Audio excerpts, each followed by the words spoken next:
In 1988, some East Germans were finally allowed to visit the West. Not permanently. For 30 days. Sometimes less. Inside a burgundy passport, a rectangular stamp appeared. Destination: Federal Republic of Germany. Validity: temporary. Return required. The stamp looked routine. It was ink on paper.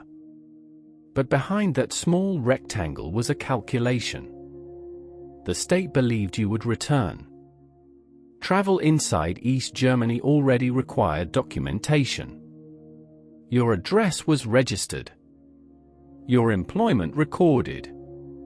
Your place in the system defined. Travel to the West required something more.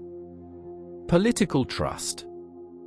The German Democratic Republic did not forbid movement entirely. It filtered it. Retirees were lower risk.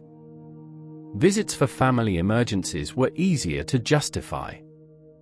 Young professionals were often denied. Engineers and skilled workers faced scrutiny. The visa was not simply permission. It was assessment. An assessment can be wrong. When a system miscalculates trust, the error does not stay personal. It becomes structural. And by the late 1980s, assessment became uncertainty. Applications moved through layers. Workplace approval. Local administrative office. Security review. Officials examine personal files. Did you have relatives in West Germany? Had you requested travel before? Were you politically reliable? Did your work involve sensitive industries? The system relied on attachment. Housing was state allocated. Careers were centrally planned.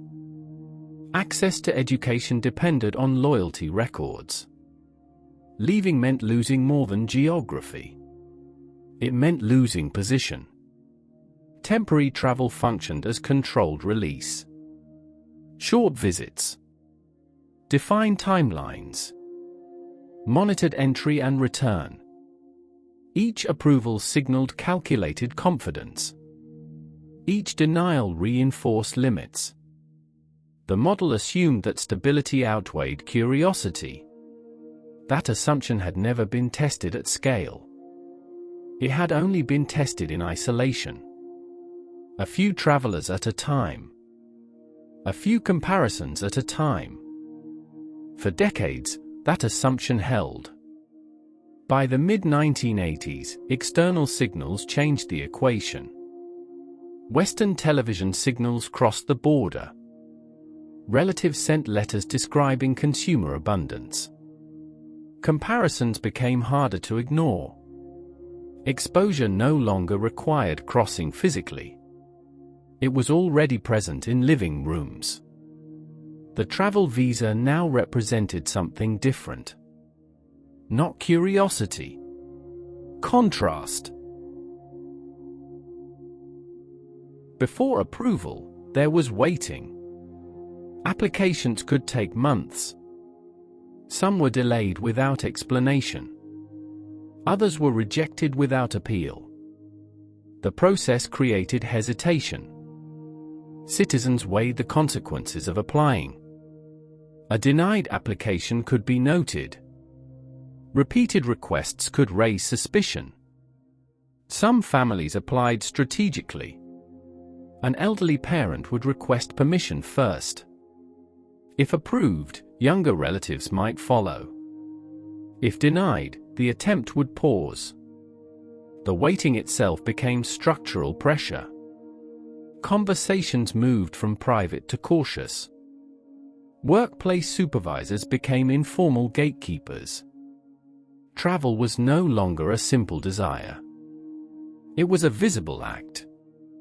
By 1988, more citizens were willing to risk the application. The volume increased. The system processed, filtered, delayed. but increased demand signaled erosion. Permission was no longer rare. It was sought. And once something is widely sought, denial becomes visible. In May 1989, Hungary began dismantling sections of its border fence with Austria. Formally, this was a Hungarian decision. Structurally, it created an opening inside the Eastern Bloc. East Germans could travel to Hungary with fewer restrictions. It was considered safe territory. Once there, a new path appeared. From Hungary into Austria. From Austria into West Germany. The East German visa system had not anticipated indirect exits. It was designed for direct border crossings. Now movement shifted sideways. Throughout the summer of 1989, thousands traveled south. Some returned.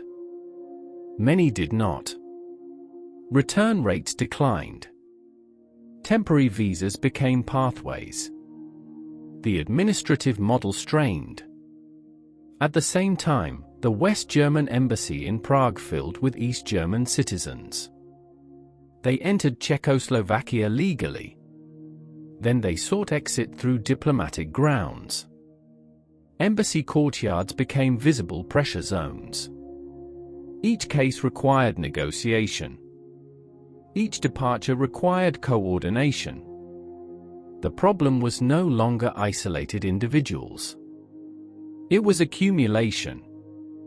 Permission had multiplied options. Options reduced predictability.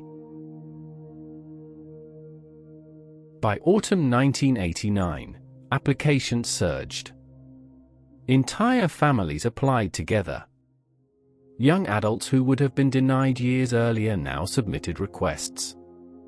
Local offices faced increasing backlogs. Border guards reported heavier crossings. The state faced contradiction. Tighten approvals and signal retreat from reform. Loosen approvals and accelerate loss. Temporary visas were still labeled temporary. But the return was no longer assumed. On November 9, 1989, new travel regulations were announced at a press conference. The statement was imprecise. A journalist asked when the rules would take effect. The response suggested, immediately. Crowds gathered at border checkpoints. Guards requested clarification. Clarification did not arrive in time. The system had been built on controlled sequencing. Applications. Approvals. Scheduled crossings. Now movement preceded paperwork. The architecture of permission lost coherence. For decades, the visa stamp had symbolized managed flexibility. Now it symbolized delay. And delay could not contain momentum. The one-time travel visa was designed as a pressure valve. It allowed limited movement while preserving control. It assumed return. It assumed stability. For years, the small rectangular stamp functioned as intended. It filtered risk. It managed comparison. It reinforced hierarchy. In the final years of the Cold War, the same stamp exposed fragility. Not because it disappeared, but because it multiplied. When too many people followed the procedure became unsustainable. Sometimes systems collapse through confrontation. Sometimes they collapse through accumulation. And sometimes, the beginning of the end is a temporary visa that was meant to last only 30 days.